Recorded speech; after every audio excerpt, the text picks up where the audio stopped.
Hello dear students, myself CMA Padmaja Buzruk. I will discuss accounting standards. Go to study note number 5, accounting standards. I will discuss AS19. AS19 is on accounting for leads.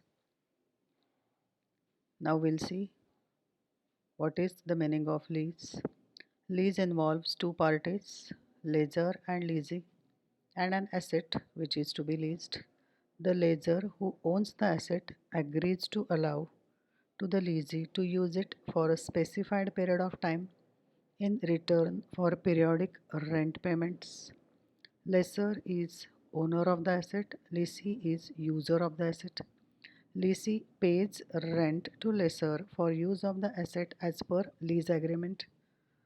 Lease is an arrangement by which lessor gives the right to use an asset for a given period of time to the lessee on rent.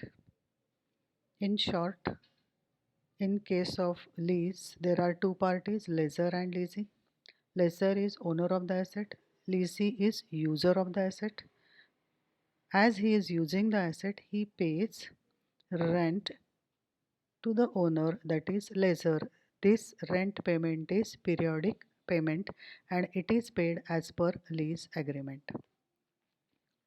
There are two types of lease, finance lease and operating lease. Now we'll see what is finance lease. Finance lease, it is a lease which transfers substantially all the risks and rewards incidental to the ownership of an asset to the lessee by the lessor but not the legal ownership. So owner transfers all risks and rewards of ownership of the asset, but he does not transfer the legal ownership to the user of the asset. In the following situation, lease transactions are called finance lease. The lessee will get the ownership of leased asset at the end of lease term. The lessee has an option to buy the leased asset at the end of term at a price which is lower than its expected fair value at the date on which option will be exercised. The lease term covers the major part of life of asset. At the beginning of the lease term, present value of minimum lease rental covers substantially initial fair value of the leased asset. The asset given on lease to lessee is of specialized nature and can only be used by the lessee without major modification. If any of the condition is satisfied, then it is known as finance lease. So in case of finance lease, lessee will get ownership at the end of lease term. He has been given option to buy the asset at the end of lease term at a price which is lower than the expected fair value at that time. That is when the lease term will come to an end. Major part of life of asset is covered by lease term. That is, if the lease is for 10 years, the asset life might be 12 years, 13 years. So major part of life is covered by lease term. And at the beginning of the lease term, the present value of minimum lease rental covers substantially the initial fair value of the leased asset, and lessee uses the asset as it is without doing any modifications. If any of the condition is satisfied, then it is known as finance lease. If none of the condition is satisfied, then it is known as operating lease. Operating lease, it is a lease which does not transfer substantially all the risk and reward incidental to ownership. Operating lease is a lease which is not finance lease. Classification of lease is made at the inception of the lease because accounting treatment is different for both types of lease. So whether the lease is finance lease or operation lease is to be done at the time of inception of the lease, that is when the lease agreement is carried out, because treatment of accounting is different for both the types of lease. If at any time the lessee and lessor agree to change the provision of lease and it results in different category of lease, it will be treated as separate agreement. Now we'll see applicability. The accounting standard is not applicable to following types of lease. Lease agreement to explore natural resources such as oil, gas, timber, metal and other mineral rights. Licensing agreements for motion picture film, video recording, plays, manuscripts, patents and other rights like trademark, copyrights, etc. Lease agreement to use land. So AS19 is not applicable on land. Now we'll see some of the important terms which are used in AS19. Guaranteed residual value, GRV. In respect of leasing, such a part of residual value which is guaranteed by or on behalf of leasing. In respect of lessor, such part of residual value which is guaranteed by or on behalf of lessee or by an independent third party. Only difference in respect of lessee and lessor is, in respect of lessor you are supposed to add this one more, the residual value which is guaranteed by or on behalf of independent third party. For the lessor, the residual value guaranteed by third party can arise when the asset is leased to the third party after the first lease has expired, and therefore it can be called the residual value guaranteed by third party to the lessor. Unguaranteed residual value. The difference between residual value of asset and its guaranteed residual value is an unguaranteed residual value. Unguaranteed residual value is residual value minus guaranteed residual value. Gross investment. Gross investment is equal to MLP plus URV. Just now we have seen URV is unguaranteed residual value. Gross investment in lease is the sum of the following: minimum lease payment from the standpoint of lessor and an unguaranteed residual value accruing to the lessor. So gross investment is used only from the viewpoint of lessor. It is equal to MLP plus URV. MLP is minimum lease payment from the point of view of lessor and URV is unguaranteed residual value. MLP, now we'll see MLP from viewpoint of lessor as well as from viewpoint of lessee. For lessor, MLP is equal to total lease rent to be paid by lessee over the lease term plus any guaranteed residual value by or on behalf of lessee minus contingent rent minus cost for service and tax to be paid by the reimbursed to lessor plus residual value guaranteed by third party. This is MLP from the viewpoint of lessor. Now we'll see MLP from the viewpoint of lessee. Total lease rent to be paid by lessee over the lease term plus any guaranteed residual value for lessee minus contingent rent minus cost for service and tax to be paid by and reimbursed to the lessor.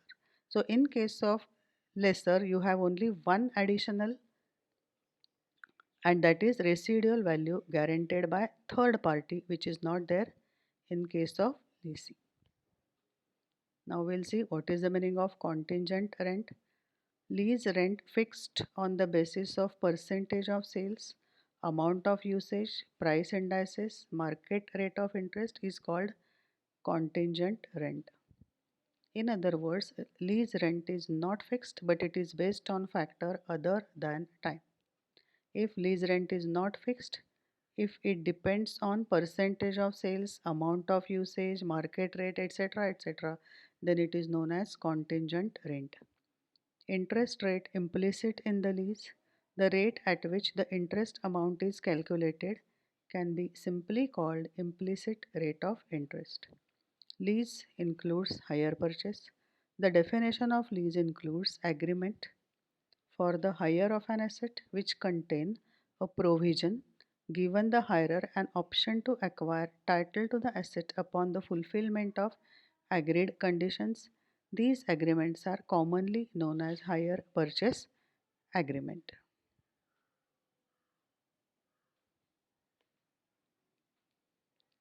Now, accounting treatment for finance lease and operating lease is different. We'll see accounting treatment for finance lease in the books of leasing. Leased asset as well as leased liability should be recognized at lower of fair value of the leased asset at the inception of the lease or present value of minimum lease payment from the leasee point of view. So, in the books of leasee, if it is a finance lease, he will record leased asset as well as leased liability at fair value of leased asset at the inception of lease or present value of MLP from the viewpoint of lessee, whichever is lower. And the entry in the books of lessee will be leased asset account debit to lease liability account. Apportionment of lease payment. Each lease payment, that is the installment payment which the lessee is supposed to pay to the lessor. Each lease payment is apportioned between finance charge and principal amount, that is nothing but interest and cash payment of the installment. The lessee in its books should charge depreciation on finance lease asset as per AS6. In this case, straight line method will be followed. Initial direct cost for the finance lease is included in asset under lease. So in case of finance lease, lessee will consider it as an asset in his books. He will calculate depreciation as per AS6. Accounting for finance lease in the books of lessor.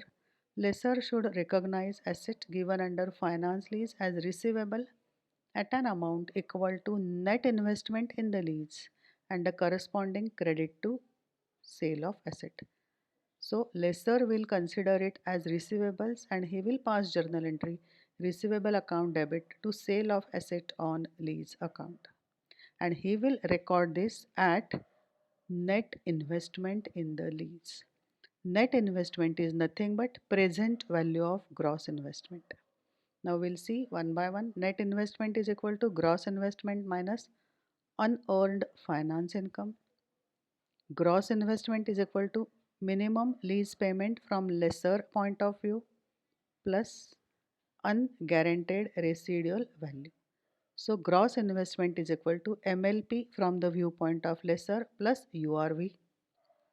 Unearned finance income is equal to gross investment minus present value of gross investment. See here, net investment is equal to gross investment minus unearned finance income, and unearned finance is equal to income is equal to gross investment minus present value of gross investment. So net investment is equal to gross investment minus, instead of unearned finance income, we can write gross investment minus present value of gross investment. So gross investment cancels out and net investment is equal to present value of gross investment.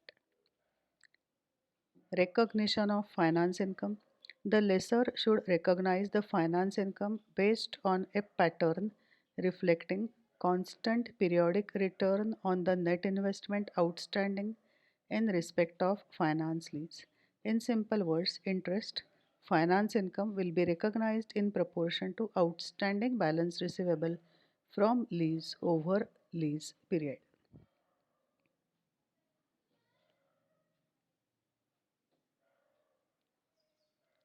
Now we'll see accounting for operating lease.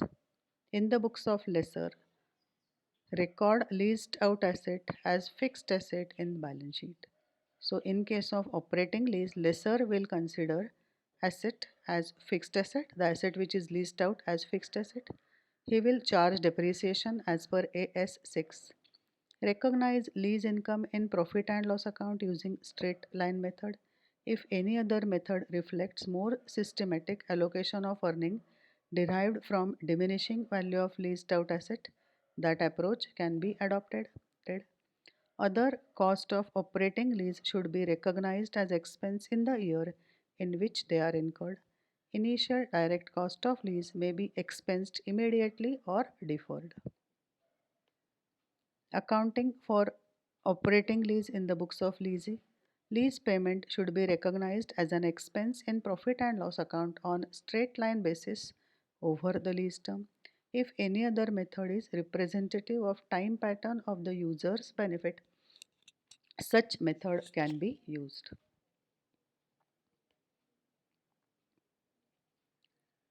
Now we'll see sale and lease back. A sale and lease back transaction involves the sale of an asset by vendor and leasing of the same asset back to the vendor. That is, the vendor has given the asset, vendor has taken the asset on lease basis which he has already sold. This is sale and lease back. Accounting treatment of sale and lease back. If lease back is finance lease, any profit or loss on sale proceed over the carrying amount should not be immediately recognized as profit or loss in the financial statement of seller leasing. It should be deferred and amortized over lease term in proportion to depreciation of leased asset. So if there is any profit on sale of the asset which he has taken back again on lease, it is not to be immediately recognized, it is to be deferred and amortized over the depreciation of leased asset, over the period of depreciation of leased asset, that is life of leased asset. We'll see the illustration. H Limited sells machinery WDV of which was 400 lakhs for 500 lakhs to B Limited. H has sold machinery to B Limited at 500 lakhs whose written down value was 400 lakhs. Profit is 100 lakhs. The same machinery was leased back to H Limited by B Limited for 10 years, resulting in finance lease. He has sold the asset to B Limited and again he has taken it back, leased it back for 10 years, and it is finance lease. What should be the treatment of profit in the books of seller leasing H Limited? H Limited has got profit of 100 lakhs on sale of the asset, but he has taken it back on lease for 10 years. So 100 lakhs profit is to be spread, it is to be deferred, it is to be amortized over 10 years. The profit of 100 lakh on sale of machinery by H Limited should not be immediately recognized in books, rather it should be deferred and amortized over 10 years in proportion of the depreciation amount to be charged by H Limited on the machinery. If lease back is operating lease, any profit or loss arising out of sale transaction is recognized immediately when sale price is equal to fair value. Now, if it is operating lease and if sale price is equal to fair value and if there is profit or loss, then it is to be recognized immediately. If sale price is below fair value, sale price is lesser than fair value, profit, that is carrying amount is nothing but book value or value as per balance sheet, is less than the sale value, recognize profit immediately. If book value is lesser than sale price, then you will get profit. It is to be immediately recognized. Cost is less than sale price is equal to profit. Recognize it immediately. Loss, that is carrying amount is more than the sales value. Supposing is if your carrying amount is more than sales value, you will have loss. Recognize loss immediately provided loss is not compensated by future lease payment. If your book value, carrying value is more than sales value, you will have loss. Immediately it is to be recognized provided it is not compensated by future lease payment. That is, if cost is more than selling price, you will have loss. Recognize immediately if not compensated by future lease payments. If carrying amount is more than sale price, defer and amortize loss if loss is compensated by future lease payments. So if cost is more than selling price, you will have loss. But if it is compensated by future lease payments, then the loss is to be deferred or amortized. If sale price is above fair value, that is selling price is greater than fair value. If carrying amount is equal to fair value, which will result in profit, amortize profit over lease period. Carrying amount, book value, balance sheet value is equal to fair value and sale price is more than fair value. That means balance sheet value is less, sales value is more, it will result in profit. Amortize the profit. Fair value is equal to carrying amount. Carrying amount is less than fair value, will result in profit. Amortize and defer profit equal to sale price less fair value and recognize balance profit immediately. Now, sales price and fair value will result in profit, amortize and defer it. And whatever is the balance profit, that is difference between carrying amount and sale price, recognize that immediately. Carrying amount is more than fair value, which will result in loss equal to carrying amount less fair value should be recognized immediately. Profit equal to selling price less fair value should be amortized.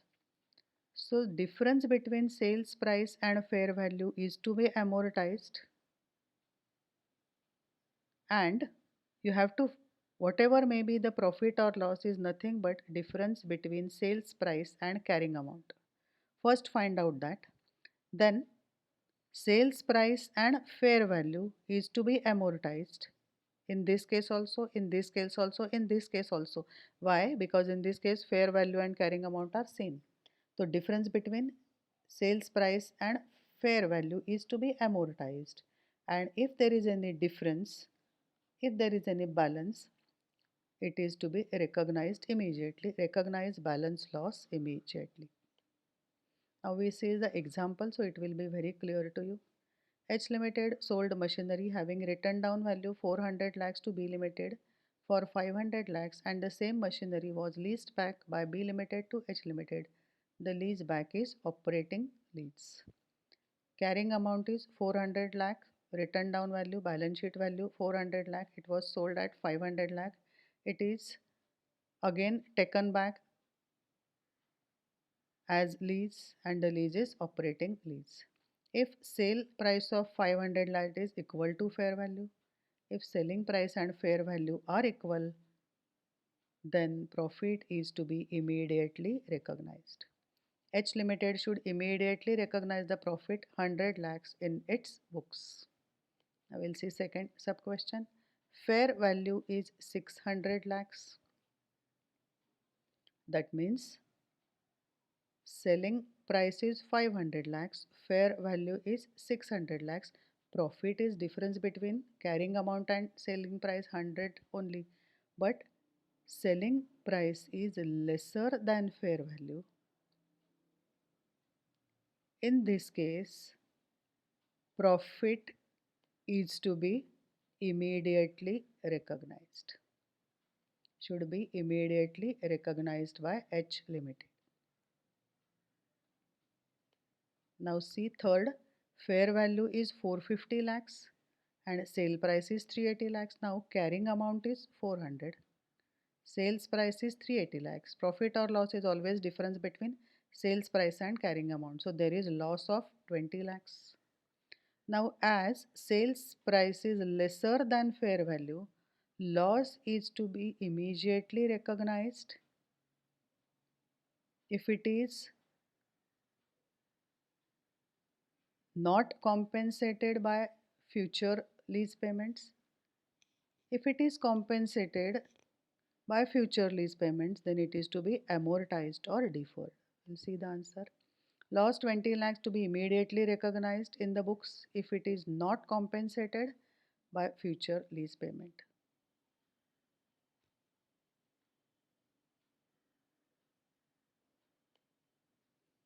Now we'll see next, fair value is 400 lakhs and sale price is 500 lakhs. Fair value 400 lakhs, sales price 500 lakhs, carrying amount 400 lakhs.